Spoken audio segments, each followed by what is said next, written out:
สวัสดีครับใครๆก็เข้าครัวนะครับกับผมเชฟก๊อตนะครับวันนี้มีเมนูเบาๆนะครับมานำเสนอคือเมนูปลาอินทรีทอดนะครับกับหน่อไม้ฝรั่งครับผมถ้าคุณผู้ชมพร้อมแล้วนะครับเดี๋ยวเราไปดูส่วนผสมพร้อมๆกันเลยครับสำหรับส่วนผสมของเมนูปลาอินทรีทอดหน่อไม้ฝรั่งนะครับปลาอินทรีครับผมปลาอินทรีสามารถใช้ส่วนไหนของปลาก็ได้นะครับจะเป็นส่วนลำตัวหรือส่วนที่ค่อนไปทางหางก็ได้อยู่ที่ความชอบของความนุ่มนะครับของเนื้อปลาหรือถ้าจะเปลี่ยนเป็นปลาชนิดอื่นก็ได้นะครับต่อมาเป็นหน่อไม้ฝรั่งครับผม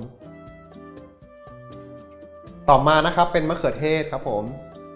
ใบโหระพาครับตะไคร้หอมแดงครับ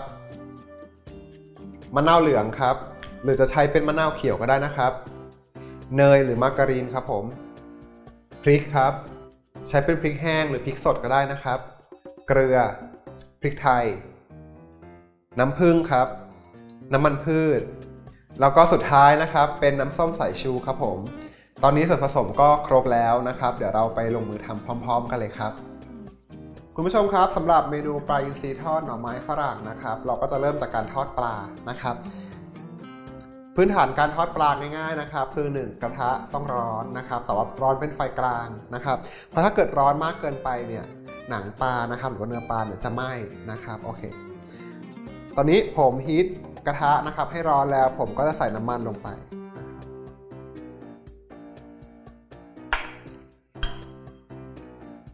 แล้วผมก็จะรอให้กระทะนะครับร้อนสักนิดนึงนะครับผมวันนี้ผมเลือกใช้เป็นปลาอินทรีนะครับโดยปกติคุณผู้ชมสามารถใช้ปลาได้ทุกชนิดเลยนะครับไม่มีผิดหรือถูกเอาที่เราชอบนะครับที่เลือกปลาอินทรีนะครับเพราะว่าตอนที่ไปหาซื้อของนะครับก็ได้ปลาที่ค่อนข้างสดนะครับก็เลยลองเลือกที่จะมาทำดูนะครับเพราะปลาอินทรีเนี่ยโครงสร้างเขานะครับจะมีความแข็งแรงนะครับเนื้อจะค่อนข้างแน่นนะครับโดยมากที่ผมเคยทำมาเนี่ยก็จะเป็นทั้งแซลมอนนะครับปลาคอสปลาหิมะต่างๆแต่วันนี้ผมจะลองทำเป็นปลาอินทรีดูก็เดี๋ยวมาดูกันนะครับว่าจะต่างกันยังไงนะครับผมตอนนี้กระทะนะครับเริ่มที่จะร้อนแล้วสังเกตจากควันนะครับที่ขึ้นมาผมก็จะปรุงเนื้อปลานะครับด้วยเกลือกับพริกไทยนะครับโอเคทีนี้เมื่อปลานะครับมีด้านเนื้อกับด้านหนังถ้าจะทอดให้เอาด้านหนังลงก่อนนะครับ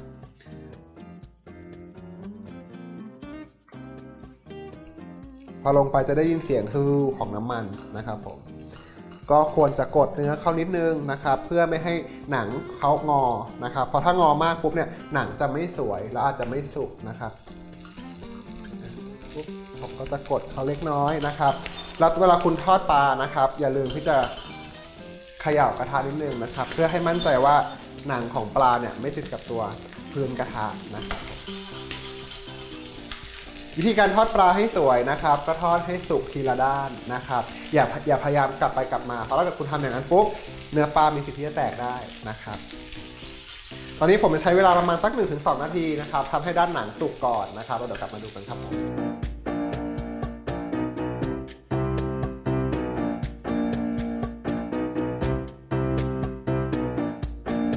ครับตอนนี้ผมก็จะมากลับเนื้อปลานะครับผม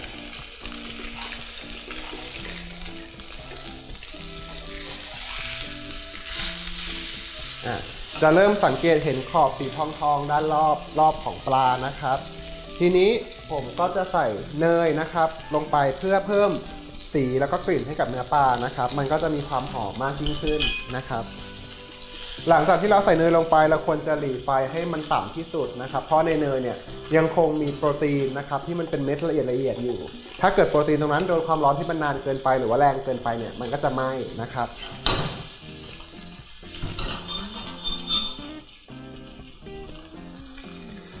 สำหรับเมนูนี้นะครับนอกจากจะทอดปลาแล้วผมจะทอดหน่อไม้ฝรั่งด้วยแต่การทอดหน่อไม้ฝรั่งเนี่ยไม่ได้ทอดในน้ำมันที่ท่วมนะครับแล้วก็ไม่ทอดนานเกินไปเอาแค่พอสุกนะครับผม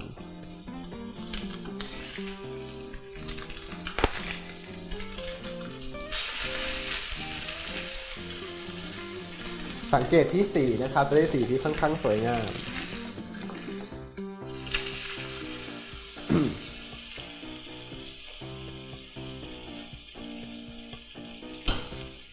ผมก็จะเอา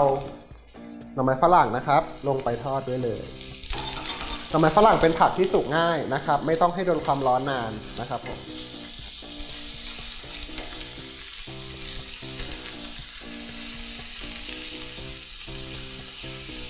ก็ไม่ลืมนะครับที่จะปรุงรสนิดหน่อยนะครับด้วยเกลือแล้วก็พริกไทยครับเดี๋ยวเรามาดูกันนะครับว่าสีของปลานะครับจะเป็นอย่างไรเป็นไงครับได้สีที่สวยงามแล้วนะครับตอนนี้ผมก็จะพัก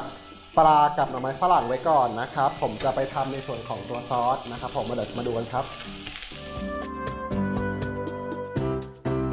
เอาละครับคุณผู้ชมสำหรับเมนูปลาอินทรีทอดหน่อไม้ฝรั่งนะครับตอนนี้ผมก็จะมาทำในส่วนผสมของซอสนะครับซึ่งจะเป็นลักษณะของซาลซ่านะครับแต่ว่าไม่ใช่แค่ซาลซ่ามะเขือเทศนะครับผมจะใส่ตะไคร้นะครับแล้วก็หอมแดงลงไปด้วยนะครับเดี๋ยวเรามาดูกันเลยครับอย่างแรกนะครับมะเขือเทศครับผมจะใช้แต่เนื้อมะเขือเทศนะครับจะไม่ใช้เม็ดนะครับผม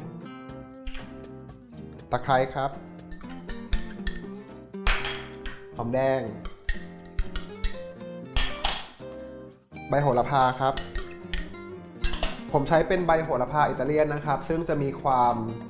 หอมหวานนะครับมากกว่าความหอมฉุนแบบโหระพาบ้านเรานะครับพริกป่นครับผม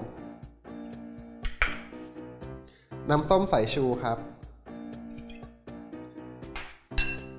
น้ำมะนาวเล็กน้อยนะครับที่ใส่ทั้งน้ำส้มสายชูและน้ำมะนาวเพราะว่าน้ำมะนาวเนี่ยจะให้ความหอมนะครับของเลมอนนะครับส่วนน้ำส้มสายชูผมต้องการความเปรี้ยวโดดนะครับต่อมาเป็นน้ำผึ้งผมครับผม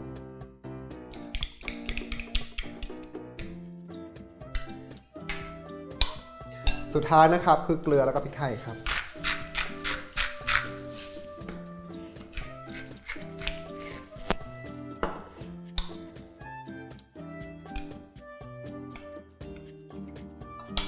แล้วก็คลุกนะครับให้เข้ากันรสชาติที่ได้นะครับควรจะมีความเปรี้ยวนำนะครับจากน้ำส้มสายชูแล้วก็เลมอนนะครับส่วนความหวานจะตามเล็กน้อยจากน้ำผึ้งนะครับตอนนี้ส่วนผสมของซาลซ่าเราก็เข้ากันดีแล้วนะครับผมเดี๋ยวเราก็จะนำส่วนประกอบทั้ง3นะครับมาแต่งจานพร้อมๆกันเลยครับ